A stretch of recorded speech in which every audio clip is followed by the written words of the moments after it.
అందరికీ నమస్తే. ఈ రోజు నేను మీకు ఫాస్ట్ ఫుడ్ ఐటమ్స్ చేసి చూపిస్తానండి. Veg Manchuria.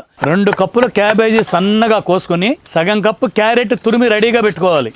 అదే కప్పుతో 1/2 కప్పు మైదా, 1/2 కప్పు కార్న్ఫ్లవర్, 1 చెంచా అల్లం వెల్లుల్లి పేస్ట్, 1 చెంచా మిరియాల పొడి, 1 చెంచా జీలకర్ర పొడి, 1 చెంచా కారం, 1 చెంచా ఉప్పు కూడా వేసుకుని బాగా కలుపుకోవాలండి. ఇలా బాగా కలుపుకొని ఉండలు చేసి రెడీగా పెట్టుకోవాలి. ఈ ఉండలన్నీ నూనెలో వేయించుకుని రెడీగా పెట్టుకోవాలి.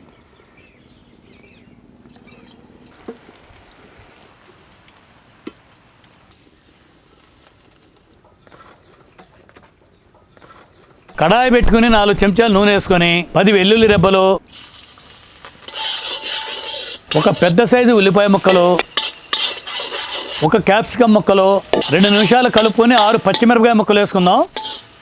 ఇప్పుడు 2 చెంచాలు వెనిగర్ వేసుకుందాం. 2 చెంచాల సోయా సాసు, 2-3 చెంచాలు చిల్లీ సాస్ వేసుకుందాం అండి. అలాగే టమాటా సాస్ కూడా 2-3 చెంచాలు వేసుకుందాం. ఇది 2-3 నిమిషాలు కలుపుకొని సగం చెంచా సాల్ట్, 3 చెంచాలు కార్న్ఫ్లవర్ నీళ్లు, 3/4 గ్లాసు నీళ్లు పోసుకుని ఈ విధంగా బాగా ఉడికాక ఇప్పుడు మంచూరియా బాల్స్ వేసేసుకుందాం. 5-6 నిమిషాలు బాగా కలుపుకొని లాస్ట్లో కొత్తిమీర, ఉల్లికాళ్ళు వేసుకుని కలుపుకుంటే డన్. అంతే, వేడి వేడి వెజ్ మంచూరియన్ రెడీ. ఇక లేట్ చేయకుండా టేస్ట్ చేసేద్దాం.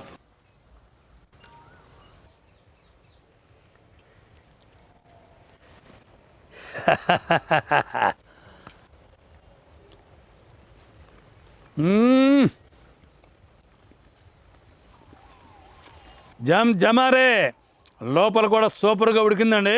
టేస్ట్ మాత్రం అదిరిపోయిందండి.